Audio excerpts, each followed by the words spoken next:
নমস্কার বন্ধুরা, দেখুন আমি আজকে রুই মাছ দিয়ে আর ফুলকপি দিয়ে মাছের ঝোল, না কাতলা মাছ, এটা কাতলা মাছের মাছ দিয়ে আর ফুলকপি আলু দিয়ে ঝোল বানাবো। আপনারা দেখতে থাকুন।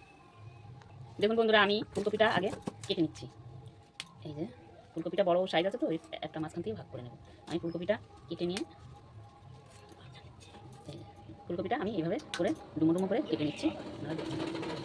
আর একটা আলু আমি ছুলে বানিয়ে নেব, কেটে নেব। ফুলকপিগুলো আমার বানানো হয়ে গেছে, এবার আলুটা ছুলে নিয়েছি, আলুটা আমি বানিয়ে নেব যেইভাবে লম্বা লম্বা করে বানিয়ে নেব। দেখুন বন্ধুরা, আমি মাছটাতে হলুদ লবণ মাখিয়ে নিচ্ছি। এই হলুদ লবণ মাখিয়ে নিলাম, এবার মাছটা আমি ভেজে নেব। কড়াইটা আমার গরম হয়ে গেছে, আমি এবার তেলটা দিয়ে দেবো।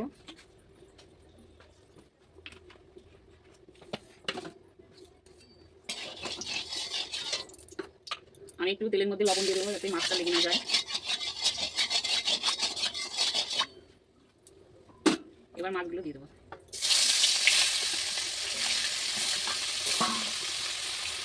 দেখুন বন্ধুরা, আমার এক পিস হয়ে গেছে মাছ ভাজা, এবার আর কি দিচ্ছি।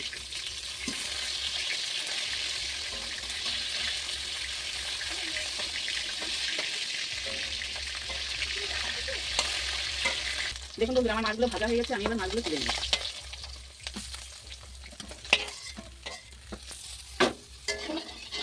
এবার এই তেলের মধ্যে আমি ফুলকপিগুলো ভেজে নেব। তার আগে আমি চারটে বেগুন কেটে রেখেছি, ভেজে নিচ্ছি। হ্যালো বন্ধুরা, দেখুন আমি এই তেলের মধ্যে ফুলকপিগুলো ভেজে নিচ্ছি।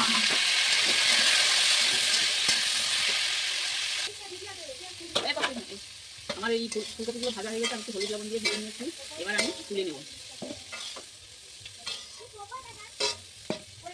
আমি এবার তেল দিয়ে দিচ্ছি। তেল ছিল না, এবার তেল দিয়ে দিচ্ছি। এবার আমি ফোড়ন দেবো। এবার আমার এই তেলটা গরম হয়ে গেছে, আমি ফোড়ন দিয়ে দেবো দিয়ে তেজপাতা।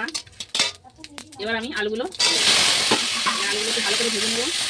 এই আলুর মধ্যে আমি স্বাদ মতো লবণ আর একটু হলুদ দিয়ে দেবো, দিয়ে ভালো করে আলুটা একটু ভেজে নেব।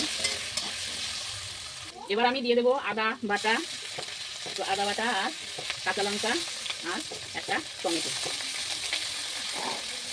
ভালো করে আমি একটু কষিয়ে নেব। এর মধ্যে আমি অ্যাড করবো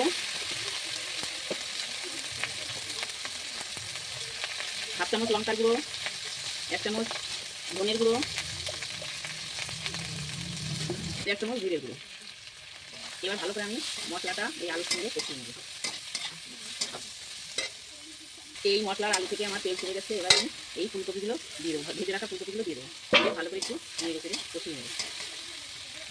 এবার আমার সব সবজিগুলো ফুলকপি আর আলুগুলো আমার কষানো হয়ে গেছে, আমি এবার জল দিয়ে দেবো। জল দিয়ে এবার ঢেকে দেবো। দেখি ঢাকনা খুলে এবার কত দূর হয়েছে। সব কিছু সিদ্ধ হয়ে গেছে, আমি এবার মাছগুলো দিয়ে দেবো। মাছগুলো দিয়ে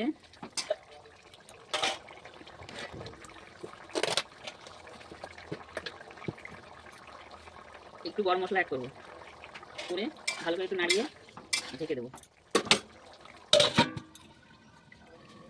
দেখি এবার দেখুন বন্ধুরা, আমার তরকারিটা হয়ে গেছে, ফুলকপি আলু কাতলা মাছের ঝোল। আমার তরকারিটা হয়ে গেছে, এবার আমি নামিয়ে ফেলবো।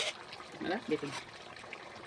দেখুন বন্ধুরা, আমার তরকারিটা হয়ে গেছে, আমি এবার ঢেলে নিচ্ছি। এই রেসিপিটা আপনাদের যদি ভালো লেগে থাকে আমাকে প্রচুর পরিমাণে লাইক এবং শেয়ার করবেন। আর এই রেসিপিটা আপনারা একবার বাড়িতে ট্রাই করে দেখুন, আপনাদেরও ভালো লাগবে।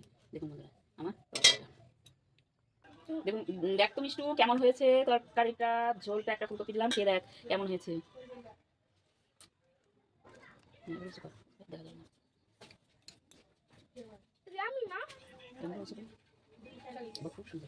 খুব সুন্দর হয়েছে মা।